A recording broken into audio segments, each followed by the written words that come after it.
บุญเดือนสามผู้สาวคนงามตาลำฟ้อนเดี๋ยวเบิ่งเป็นตาสะอ่อน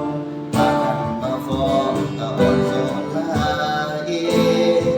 จะได้มาเป็นนายของบังอายคือสิดีน้องมาเที่ยวงานเลยได้พบมองอายอยากสิขอเจ้ามาเป็นแฟนอยากเดินของแทนเที่ยวงานกับเจ้าปีหน้าสัญญาว่าจะกลับมาด้วยใจศรัทธาลุงพ่อเรากาขอพรให้เจ้าแทนอายในเดือนก่อนทำที่สวดมนต์อยู่ทุกเช้า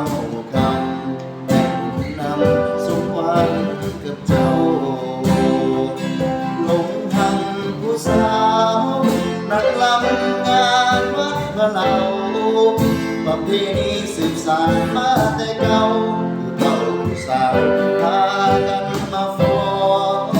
นแต่งกันดอกไม้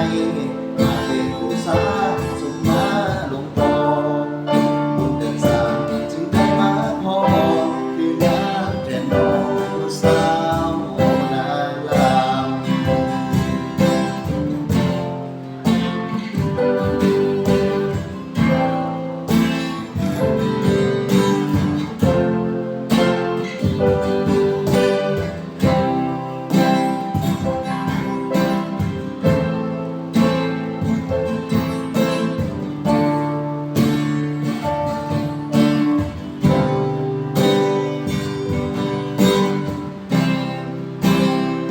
ำ ลงอันผู้สา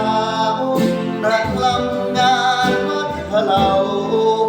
ประเพณีสืบสานมาแต่เก่า